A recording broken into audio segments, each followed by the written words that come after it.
Good morning everyone. Shrimati Mukherjee Tapadia girls college Songadh के इस YouTube channel में आप सभी का बहुत बहुत स्वागत है। आज का हमारा जो डिस्कस का टॉपिक है वो है आरबीआई एक्ट के कुछ मेन जो प्रोविजन या मुख्य प्रावधान कहे तो मुख्य प्रावधान इसके हैं जो क्या है, तो उनके बारे में हम थोड़ा आज डिस्कस करेंगे। इस वीडियो से पहले आपने आरबीआई एक्ट पार्ट फर्स्ट देखा था, उसमें हमने आरबीआई की जो पृष्ठभूमि है कि आरबीआई किस तरीके से स्टार्टिंग से इसकी स्थापना के लिए जो प्रयास किए गए किस तरीके से किए गए थे और अंततः किस तरीके से इसकी स्थापना हुई, तो हमने इसकी पृष्ठभूमि के बारे में जाना और इसके कुछ उद्देश्य रखे गए थे स्टार्टिंग में, उनके बारे में जाना। तो आज हम इसके जो प्रावधान दिए गए हैं उनके बारे में थोड़ा सा डिस्कस करेंगे और जानेंगे किस तरीके से ये क्या क्या प्रावधान है। तो इसके कुछ मुख्य प्रावधानों को आज हम थोड़ा डिस्कस करेंगे। तो प्रावधानों में सबसे पहले चलते हैं नंबर 1, इसकी धाराएं। तो हम जानते हैं कि इस अधिनियम की जो धाराएं जब स्टार्टिंग में जब इस अधिनियम को बनाया गया था उस समय इसकी 61 धाराएं 61 इसकी धाराएं हैं, जो 61 धाराएं रखी गई थी जो वर्तमान में इनमें से कुछ है जो घटा दी गई है, जो अनावश्यक थी उनको हम वर्तमान में जो हटा दिया गया है। लेकिन स्टार्टिंग में इसकी धाराएं जो कुल धाराएं थी वो 61 थी। तो इस तरीके से इसकी धाराओं की बात करें तो इतना है इसका, इतनी इसकी संख्या थी। दूसरा वाला जो टॉपिक है वो है इसके कुल अध्याय। तो इसके कुल अध्याय वो 5 है।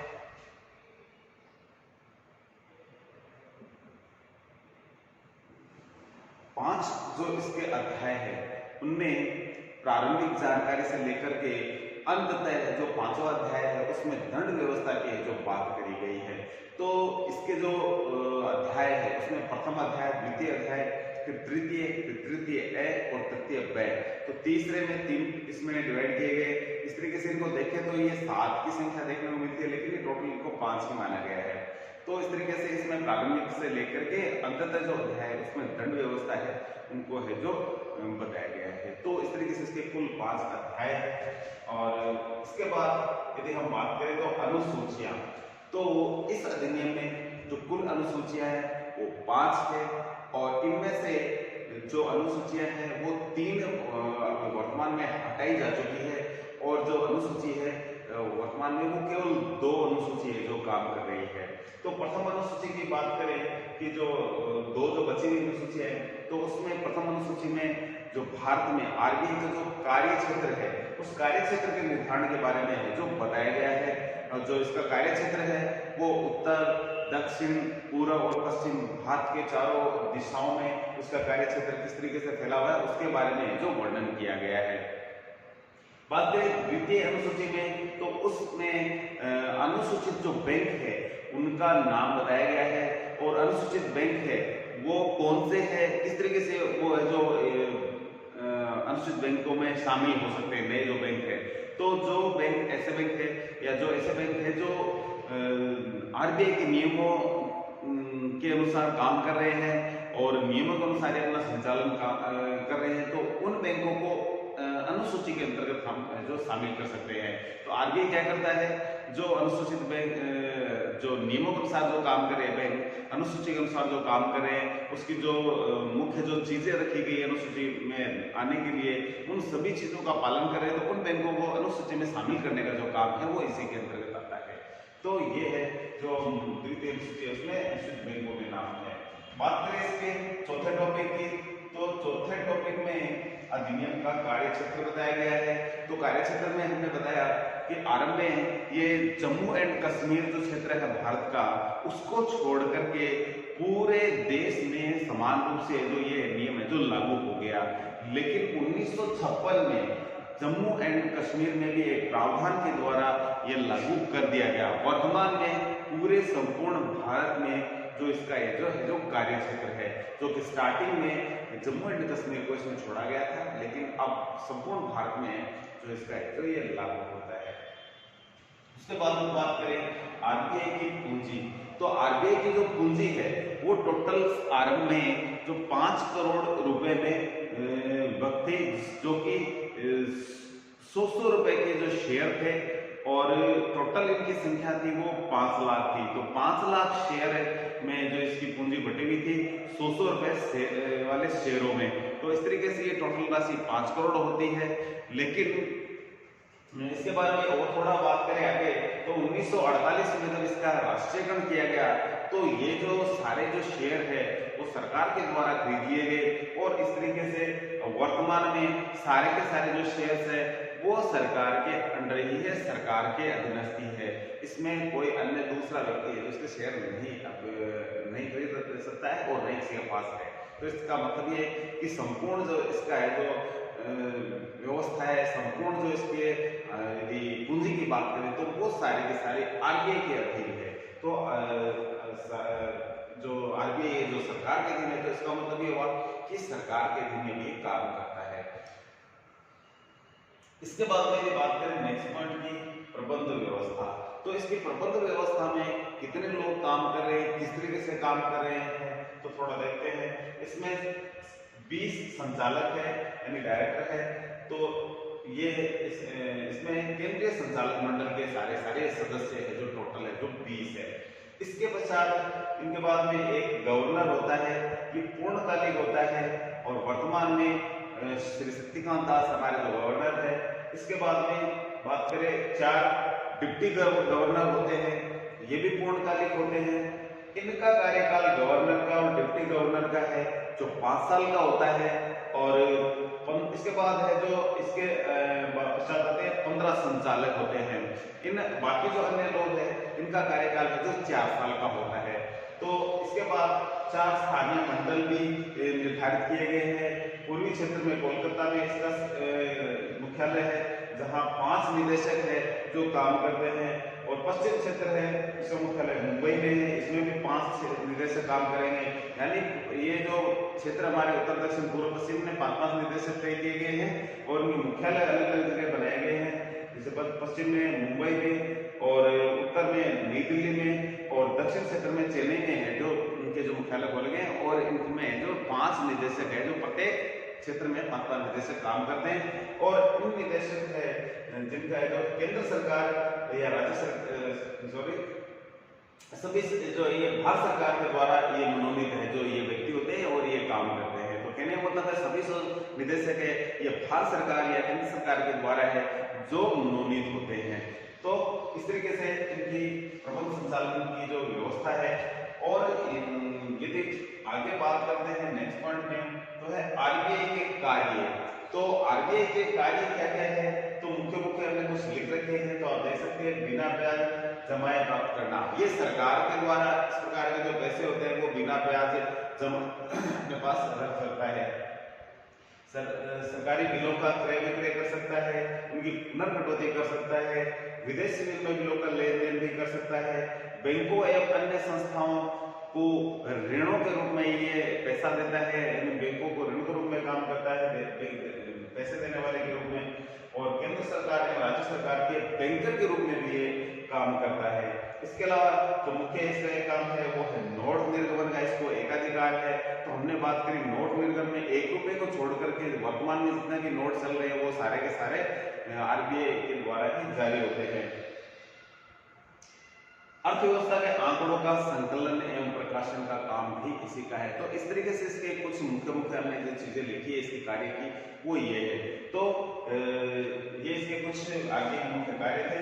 अब नेक्स्ट हमारा जो पॉइंट है वो आरबीआई को विशेषाधिकार क्या है। तो आरबीआई को जो विशेषाधिकार है वो धारा 18 के अंतर्गत है, साख नियमन एवं साख नियंत्रण का है। तो साख नियंत्रण यानी मार्केट में पैसे की मात्रा कितने बढ़ानी है या कम करनी है, ये सारा का सारा अधिकार किसका, ये आरबीआई का है। आरबीआई ही तय करता है कि वर्तमान में किस प्रकार की साख नीति है जो देश में लागू की जानी चाहिए, साख की मात्रा को कम करने वाली नीति बनानी है या साख की मात्रा को अधिक करने वाली नीति अपनानी है। तो ये सारा काम है जो आरबीआई के द्वारा किया जाता है। तो इस तरीके से आरबीआई है जो साख निर्धारण या साख नियंत्रण में भी एक अहम अपनी भूमिका निभाता है। क्योंकि साख के द्वारा ही देश की अर्थव्यवस्था का संचालन होता है। तो कहने का मतलब इसमें साख का जो नियमन है वो धारा 18 के अंतर्गत तय किया गया है।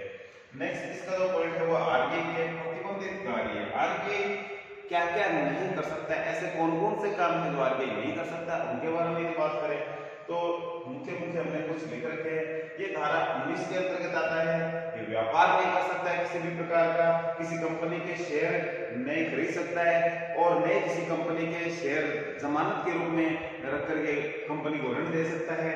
किसी भी प्रकार की जमानत पर ऋण नहीं देगा ये, और करंट अकाउंट पर किसी प्रकार का ब्याज नहीं देगा, किसी सामान्य व्यक्ति को ये ऋण नहीं देगा और अन्य किसी भी प्रकार का ऐसा व्यवसाय नहीं करेगा। तो कहने का मतलब है आरबीआई के ये कुछ मुख्य मुख्य जो वर्जित कार्य ऐसे काम नहीं कर सकता है। नेक्स्ट हमारा पॉइंट है सरकार के बैंकर या एजेंट या सलाहकार के रूप में कार्य करना। तो धारा 20, 21 और 22 के अंतर्गत ये चीजें तय की गई है, जिसमें आरबीआई है जो हर सरकार के एजेंट के रूप में, सलाहकार के रूप में जो कार्य करेगा और बैंकर के रूप में भी काम करेगा। तो इस तरीके से धारा 20, 21 और 22 के अंतर्गत है जो मुख्य मुख्य चीजें दी गई है। बात करें नेक्स्ट पॉइंट में आरबीआई द्वारा नोट निर्गमन संबंधी प्रावधान। तो जो आरबीआई है तो धारा 22 के अंतर्गत नोट निर्गमन का अधिकार रखता है। धारा 23 के अंतर्गत नोट इश्यू करने का अधिकार है जो ये इसी के अंतर्गत आता है। और धारा 24 के अंतर्गत ये नोट जारी कर देता है, जिसमें 1 रुपए को छोड़ करके 2, 5, 10, 20, 50, 100 और 200, 500, 1000 और 5000 और 10,000 तक के नोट है जो जारी किए जा सकते हैं। लेकिन वर्तमान में 5000 और 10,000 के नोट है जो बंद किए गए। नए नियमों में कुछ बदलाव किया गया, जिसमें हमने देखा कि 200 का नोट और जो 2000 का नोट भी नया जारी किया गया था कुछ वर्ष पूर्व। तो वर्तमान में भी जो चलन में है तो ये पूछे गए। इसके अलावा धारा जो 28A के अंतर्गत कुछ ऐसे नोट भी जारी कर सकता है जो भारत में तो लागू नहीं होंगे, जो विदेशों में लागू हो सकते हैं। तो ये कुछ एक है जो धाराओं में जो विशेष चीजें हैं। इसके पश्चात हम बात करें नेक्स्ट पॉइंट की नोट निर्गमन के पीछे धरोहर कोषों की व्यवस्था। तो जब ये इसके बाद धारा 33 के अंतर्गत आता है। प्रारंभ में जब नोट निर्गमन हुए थे आरबीआई के द्वारा, तो उस समय जो प्रणाली अपनाई गई थी उसको बोलते हैं अनुपातिक कोष प्रणाली। तो इसके अंतर्गत ये प्रावधान था कि आरबीआई जितने भी नोट जारी करेगा तो उतनी ही राशि के कुछ धात्विक कोष और सरकारी जो विपत्र है या सरकारी प्रतिभूतियां हैं वो आरबीआई अपने पास जमानत के रूप में रखेगा। तो ये एक सिस्टम था आरंभ में। तो इसका जो रेशियो था वो था 40%, यानी जितनी भी मुद्रा है, यदि मान लिया जाए कि 100 करोड़ की मुद्रा जारी करी है तो 40 करोड़ के धात्विक कोष अपने पास रखेगा, इसमें सोना चांदी वगैरह होगी, और 60% के जो सरकारी प्रतिभूतियां हैं वो रखेगा, यानी 60 करोड़ के। तो इस तरीके से एक एग्जांपल लिया है 100 करोड़ का हमने, और ये राशि बहुत बड़ी थी तो इसलिए ये आंकड़ा बड़ा भी है। लेकिन मिनिमम में इसमें एक आंकड़ा रख दिया गया कि 40 करोड़ के आपको स्वर्ण कोष है वो रखने ही होंगे।